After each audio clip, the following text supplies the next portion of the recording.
next, it's a UFC featherweight division fight.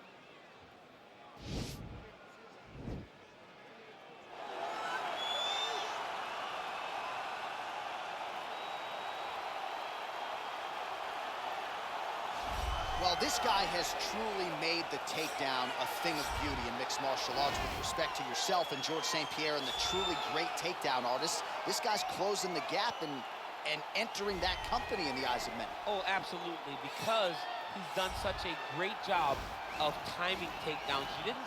I haven't seen anyone so good at slipping a jab into a takedown since George St. Pierre. Right. He does a phenomenal job of getting from step one to step two before his opponent even realizes now he's in on my leg. And if they do get their hips back, immediately he's up into a foot sweep or a headlock or an inside trip. It's just so many different ways for him to get you to the floor that he will throw every single one at you every single time. And a lot of fighters talk about that wrestling maintenance and how hard it is, right, over the course of a career to continue to drill those things. He talks a lot about that, and that's why he's continued to realize success here in the UFC. Well, this young man is a really accomplished submission specialist, and sometimes fighters get offended when you call them a specialist, but most people know what he's trying to do in there, and to this point, no one's really been able to stop him. John, he will try to pull guard.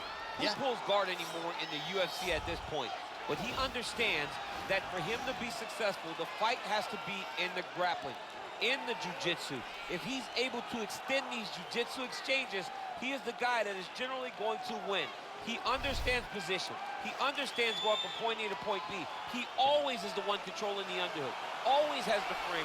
Just a knowledge of jiu-jitsu that not many people can match. And you can be sure as he makes this walk tonight, he's thinking about just how quickly he can get this fight to the ground and utilize those aforementioned high-level submission skills. Our tail of the tape for this featherweight fight. Elkins is 1 year his senior. He is 4 inches taller. He will have a 1-inch reach advantage. To get us started with the official introductions, here is Bruce Buffer. Ladies and gentlemen, this fight is 3 rounds in the UFC featherweight division. Introducing first, fighting out of the blue corner, a wrestler holding a professional record of 18 wins, 4 losses. He stands 5 feet 6 inches tall, weighing in at 145 pounds. Fighting out of Phoenix, Arizona, Josh Emmett. And now introducing his opponent, fighting out of the red corner. This man is a freestyle fighter holding a professional record of 28 wins, 11 losses. He stands 5 feet 10 inches tall, weighing in at 145 pounds. Fighting out of Portage, Indiana, USA, Darren the Damage Elkins. And when the action begins, our referee in charge, Herb Dean. Herb Dean, our third man in the octagon for this one. Ready.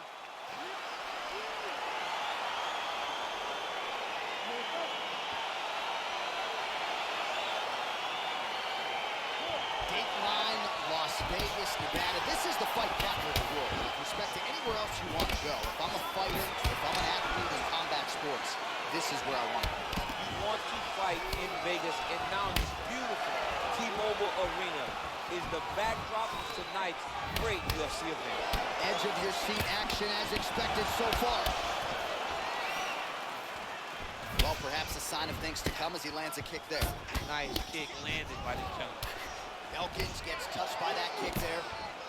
All right, he closes the distance, gets the single collar tie.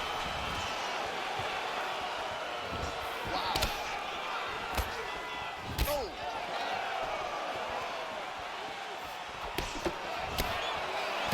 Oh. And a nice job at least staying upright on that. He's got to press him. He's got to go chase that finish down now. Back to the feet. That one appeared to stun him. He needs to start looking to finish now because he's got his opponent hurt very bad. So just over 20 total strikes have landed for Josh Emmett. That one landed clean. Stuffs the takedown there. How good is his takedown defense? Oh, significant strike attempt there, but a huge block.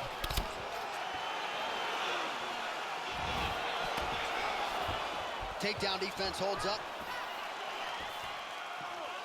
Oh, that's a nice strike.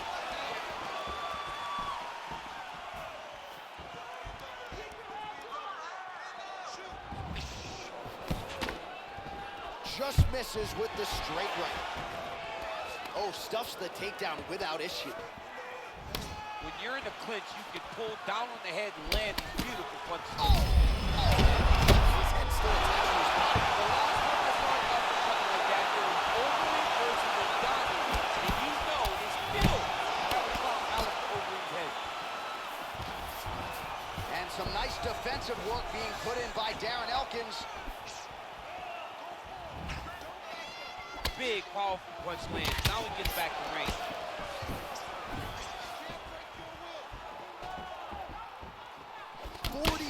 Seconds remain in the round. He has a commitment to kicking tonight, and it shows. Oh, he did a nice job to stick with it there to complete the takedown. All right, he's hanging out inside the closed guard of his opponent here, DC. You got to be careful. All right, so inside the open guard of his opponent, you got to be careful playing around for too long here on the ground with this guy. All right, closed guard now. You got to be careful, though. He's got a lot of submissions off his back. All right, half guard position here. We'll see what he can do with it. A lot of weapons at his disposal from this dominant position. Oh, man. I feel for a wrestler, this is the most dominant position in all of fighting because wrestlers love control. Right. And to have your upper body free and your leg able to hold your opponent in position, it is like striking gold. Build your posture, throw your punches, big damage, but then always control the far side. Underhook, this is a great position for a top fighter.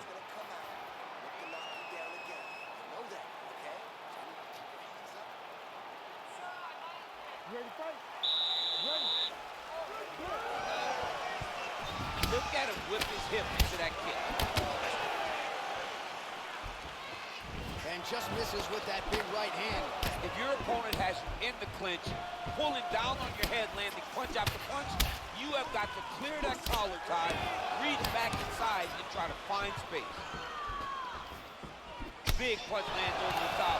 I was going to call this. Take it for a ride. Nice double leg, nice finish. All right, full guard here, DC. We'll see how soon he tries to pass. Well, he needs to be passing immediately. In the full guard is where you are in most danger as a top fighter because they have all of their submissions. Right. They have the guillotine, they have the arm bar, they have the kimuras, they have all their locks when they're in the full guard. So if you pass, you really do limit the danger that you're in from the top position. Strong bottom work here, staying busy. All right, half guard now. Not a fighter you want in half guard against you. For the bottom fighter, what does he need to do? He needs to secure his underhook. He's got to be fighting for now the guy's got arm bar. He's attacking it on him.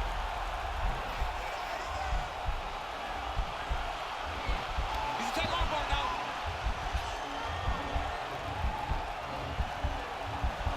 You got to recognize that when a guy starts to put his feet on your hips, you got to move him off, and you got to cover. You can't be off to an angle.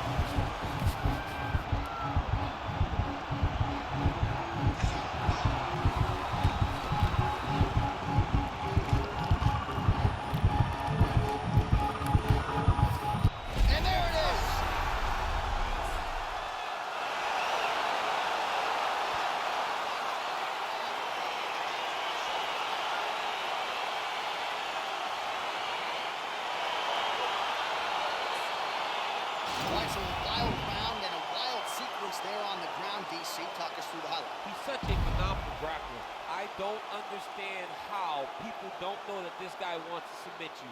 He is the best grappler, best submission specialist we've seen in a long time.